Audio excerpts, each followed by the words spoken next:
نستعينه ونستغفره ونؤمن به ونتوكل عليه ونعوذ بالله من شرور أنفسنا ومن سيئات أعمالنا من يهده الله فلا مضل له ومن يضلل فلا هادي له أما بعد فأعوذ بالله من الشيطان الرجيم بسم الله الرحمن الرحيم فاذكروني أذكركم واشكروا لي ولا تكفرون صدق الله العظيم اللهم صل على سيدنا ومولانا محمد وعلى آل سيدنا ومولانا محمد بعدد كل من صلى وصام وبعدد كل من قاد وقام وبعدد كل حجر وشجر ومدر وبر وبعدد نجوم السماء وقطرات المطر وقت نسته 15 منټه دي په دې کې ما نن سبا موجوده حالات باندې لږ خبر درته کوم حالات هغه اخري د خرابي انتها ته رسیدلي دي بین الاقوامي حالات برابر نه دي بیا خاص کر زموږ د ملک حالات ډیر خراب دي الله تعالی قرآن کې وایي تبیان لكل شيء قرآن واجبه کتاب دی هر شی بیانوي نو نن سبا حالات دا رقم دي تقریبا غریبا اتمی جنگ د پاڼو خولې ته ولاړ دی ماته ته په 2020 کې یو خبره کړې وه چې دا جنگ لګیږي په 2027 کې اوس چې هر څو خبرې تودې چې دا جنگ نه کېږي دا جنگ کېږي په 2027 کې دا د ماز جنگ مه بولئ دا د بابا آدم زه تر ننه پورې څونه جنګونه سوي دي دا د اوګور د جنګو مور ده دا ډېر خطرناک مهلک جنګ په دې کې ټوله نړۍ خرابېږي ټوله نړۍ ختمېږي صرف هغه ملکونه چې ډېر زیات یخ دي او هغه ملکونه چې ډېر زیات ګرم دي نبی علیه السلام وایي د دغو دوو ملکو بغیر ټوله دنیا خرابېږي دونه به جنگ به ولګېږي د الله حبیب وایي مرغه به پر نسي وړی نو اوس دا جنگ بلکل پر آخري پای ته رسېدلی دا جنگ د چا چا کېږي دا هم حدیث بیان کړي نو زه ته دی وایم اوس به دا جنگ ولګېږي دا جنگ کې چاینا ده شمالي کوریا ده او روسیه ده او شیعه ملکونه دي شیعه ملکونو کې ایران دی په شیعه ملکو کې عراق دی په شیعه ملکو کې لبنان دی په شیعه ملکو کې یمن دی دا ملکونه ګرد له روس سره درېږي پاتې سني ملکونه پاکستان دی سعودیه ده دا نور څه سني ملکونه دي دا ګرد له امریکې سره درېږي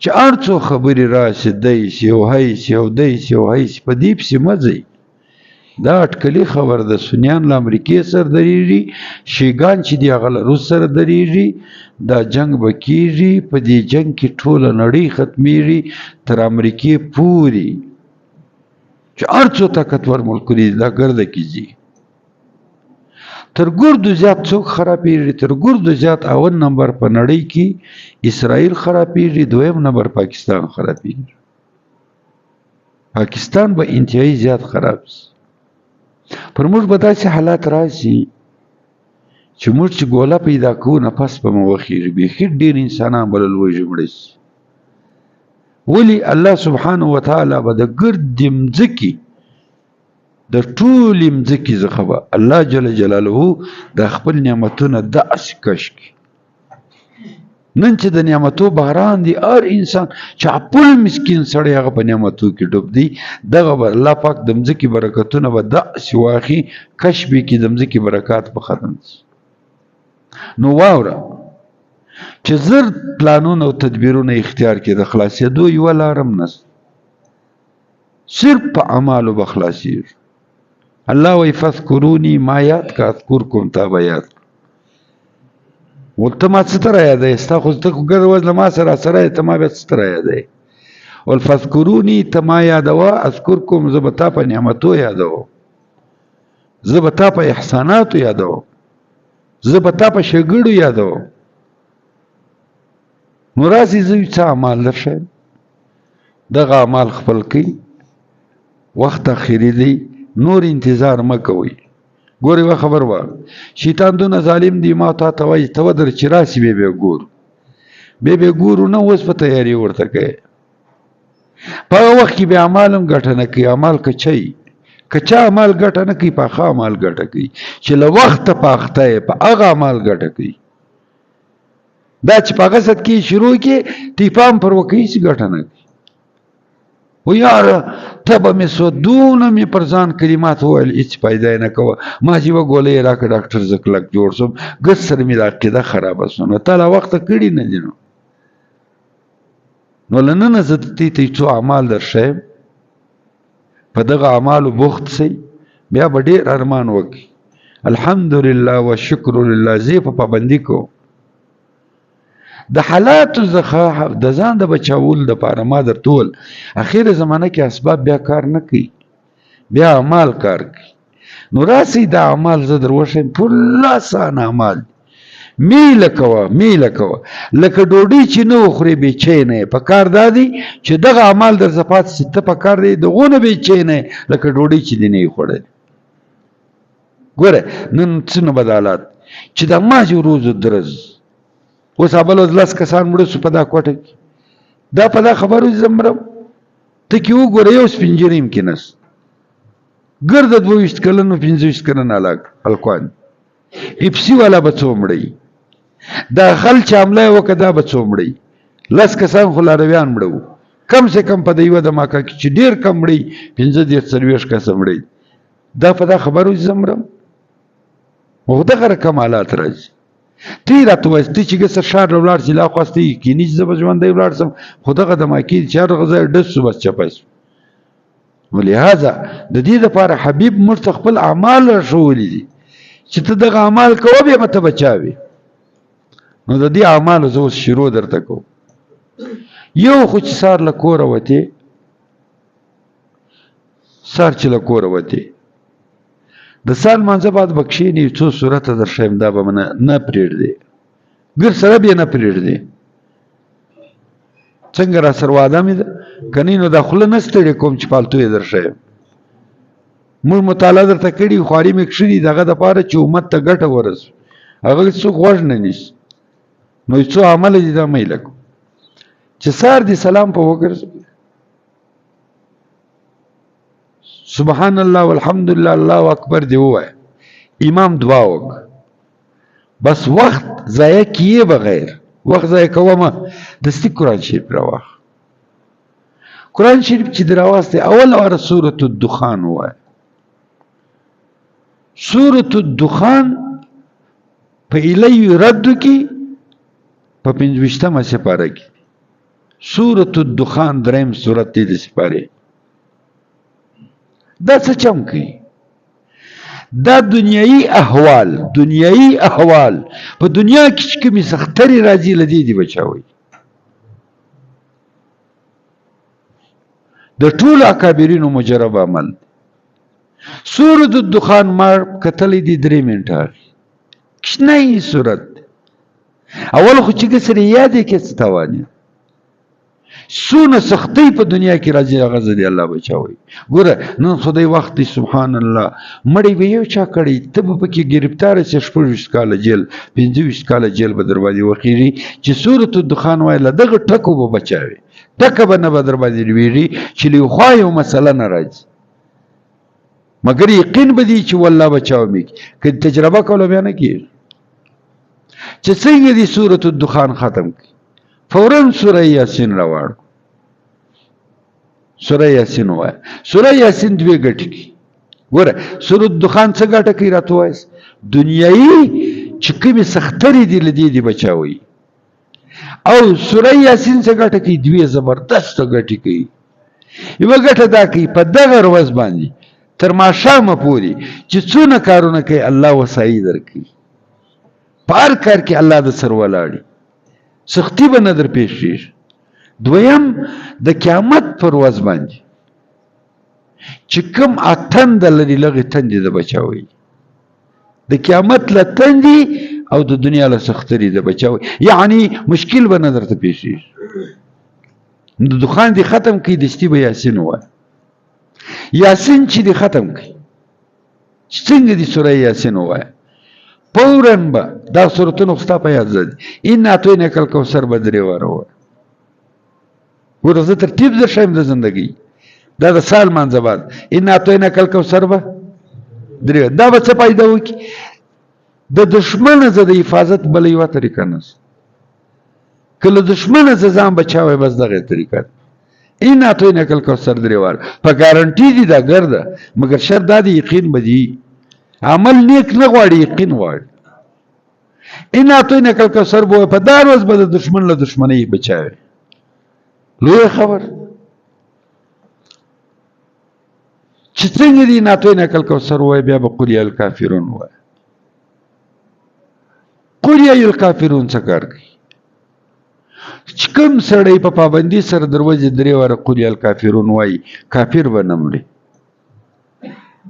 څومره عظیمه ګټه ده، سبحان الله.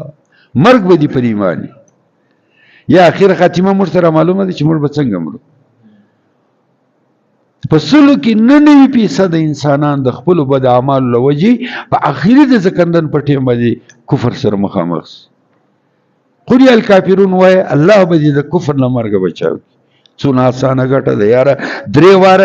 درې واره خو شپېته سیکنډ لا نه غواړي چې قل یا الکافرون دي وایه قل والله به وایه.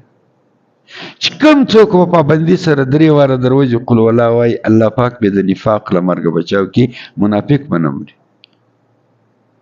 څومره عظیمه ګټه چې قل هو الله دي وایه بیا به درې واره قل اعوذ برب الفلق وایه.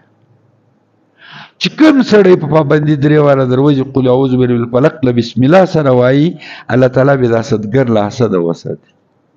تی خبر یاست نن سبا 99% انسانان د حسد مري. نظر شي زما په جمشید بد کېږي سترګې مې پسې نیولي، دغه سترګې تر زړه وځي په دغه ناجوړه کېږي به دغه مري. د حسده به بچاوي، نه به دی په بل حسد کوي نه به په بده بل حسد. او بیا به له دې ما بعد درې واره قل اعوذ برب الناس وایه. قل اعوذ برب الناس څه ګټه کوي؟ دا ظالم چې 24 غنټې و دا زړه ته متوجه دي وسواس ورچ د شیطان له وسوسو مخلاص. دا چې دې ګرځول په دالاس به دی چوکي شودي کې دا ګرد بدن چې ته څونه ځای دی لاس رسیږي دا به دا رقم. بیا به خپل تسبیحات وکړي، خپل اشراق به وکړي، زه خپل کار کو. د ماپښین لمانځه بعد سوره فتح وایه. چې کوم سړی په پابندي د ماپښین لمانځه بعد سوره فتح وایي ټولې لارې الله ورته خلاصوي. هم د دنیا لارې خلاصوي هم د آخرت لارې که بندې لارې ځان ته خلاصوي سوره فتح به وایه. او د مازدیګر لمانځه بعد که دې کوشش وي 2 سورته وایه. یو والنازعات غرقه، یو عما یتسالون. د دې بیا څه ګټه؟ د دې دا ګټه ده چې مرګ به اسانه وي، زکندن به دې سخت نه وي. که څوک ځان ته زکندن اسانه کوي بس دا 2 سورت. او د ماښام منځه بعد به سوره فتح دغه وایه واقعه. کوم سړی چې په پابندي سره سوره واقعه د ماښام منځه بعد وایي تر مرګه پورې والله وعده کړې ده په حقه به نشي پردر. بیا خاص کر نن سبا زمانه کې حالات خراب را روان دي، ټول انسانان بلل وجه مري.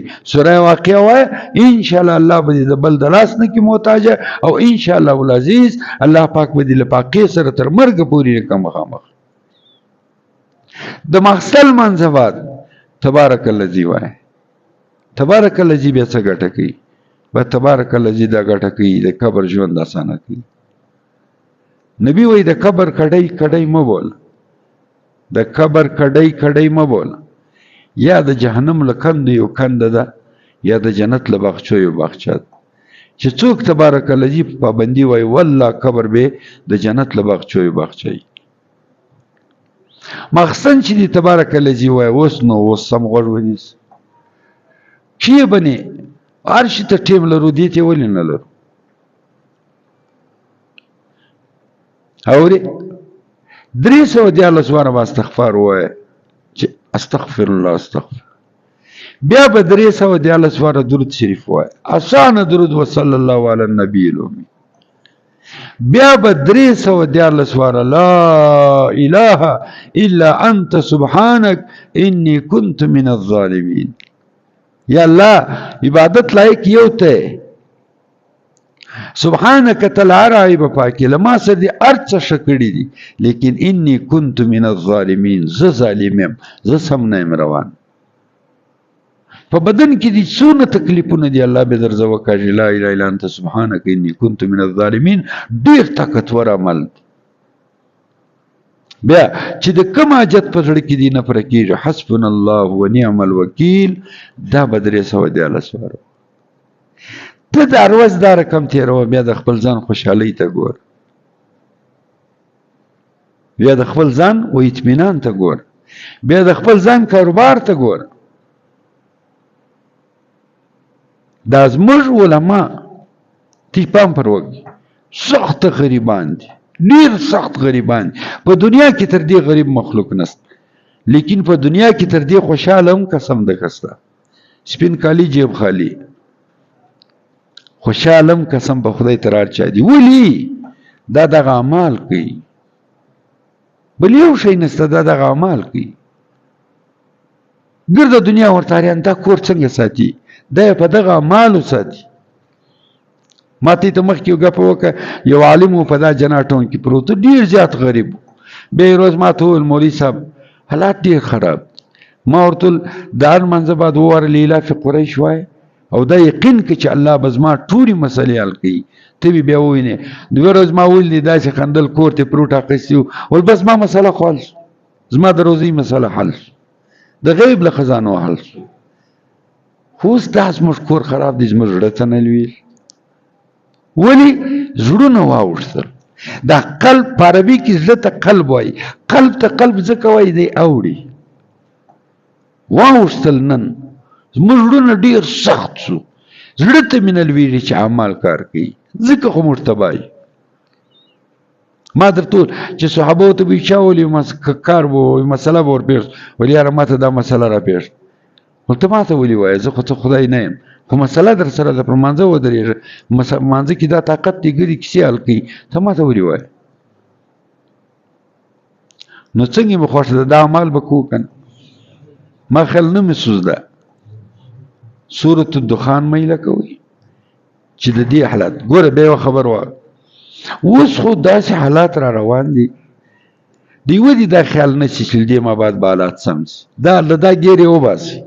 قسم په قرآن کې د نړۍ حالات سم شي، ورځ تر بل به خرابېږي، ولې قیامت را روان دی. نو د دې حالات سره به موږ مقابله څنګه؟ د دې حالات سره به مقابله په اسبابو نه کېږي، د دې حالات سره مقابله وچ په اعمالو کېږي. اوس مې وسو د غرمې په خوا کې یا د مازګر په خوا کې یا د ماښام په خوا کې یا د مخسن په خوا کې یا سار وختي راپورته شوې سورة الشمس مه پرېږده، والشمس وضحاها والقمر اذا تلاها. الله وعده کړې ده ته سورة الشمس وایه، زه به تا ته حالات سازګاروم، حالات به نه درته خرابېږي، په زړه به دې بوج نه وي، زړه به دې سپک. نو تی راسي موږ دغه عمل شروع کو انشاءالله. انشاءالله الله تعالی به لارې خلاصې کړي، الله تعالی به حالات واخلي. زما د قسم په خدای نن په دا پاکستان کې یا په دا نورو ملکو کې چې بد حال دی، دا خلک دې په اتفاق را ولاړ شي، دا خلق به اتفاق توبه وکړي او الله ته دې وژاړي او سورة الشمس شروع کی قسم نه کوي یا پی ټی آی وویني په قرآن کې یا بیلې وویني قسم په قرآن کې یا د ماکي وویني شی له ولاکه وویني موږ یو مؤمنان اعمال کوونه نو ځکه په ملک کې دغه حالات ورس ترابل گرانیت د ماکی دی بدال دی ډاکټر جلا په کرپشن اخته دی ما در ټول صبر تر صدر تر چپړاسی پوری ګرد په کرپشن اخته دی چې هر دفتر لور چې مسله دینال کیږي دا په بل پسې مگر زدا زموږ خپل اعمال ماته تی یوګه پکړی وزما کاو دول امریکای لولاړ لامریکای زمي تشکیل کوي بل ملک لقرار یو ظالم عیسائی ناستی ډیر متعصب عیسائی دی وې ځان را لګي شل چمونه کوي لارسي سبا راسي لارسي سبا ګرد تبلیغي جماعت ور روانې دی خبره نه وای اول بلوز مشوره ورته وک چې د اعمال الله پاک مرتضی پر شوی په اعمالو په ذریعہ په ځبانه به وې زلګو وې کوټې له چورننه وته هذا د دفتر له چورننه ته مرتل وېزا ولګو ول سبا راس بس امیر صاحب ولتي هغه ذکر مو شول یا ذکر شروع ذکر چې شروع زلزلہ شروع والله که په یو ځای کې زلزلہ ودا کوټه دی کېده ول د ناری کې مړ وځي ولا کدا ولګو ول دول کوټه ودرو بیا لګو ما مرتل واره ولګو بیا کوټه درو چې دا وېزا را ولګو بیا مر ذکر بند کې کوټه ودرې دا تبلیغ ولا په اعمالو کې ډیر دغه عقیده ده دغه یقین دی هغه لیدری دي دغه رقم چې دغه رقم کیر د صحابه سره کم عقیده سو ارڅه په عمل ماته دی وکسه کړي په بخاری شریف کې یو روایت راځي او صحابي وای نبی کریم صلی الله علیه وسلم واسطولو د الله حبیب چې واسطولو قراري به ډیرې خوراک ختم او حکم دلته دادی د دربار نبوي ز حکم دادی د سمندر کناره باندې لکوي وچ پوچ بدل تک شي نه لدی خو قافله راځي دا قافله براولي انا صحابي وای مدلته ناسو بس یو شی منست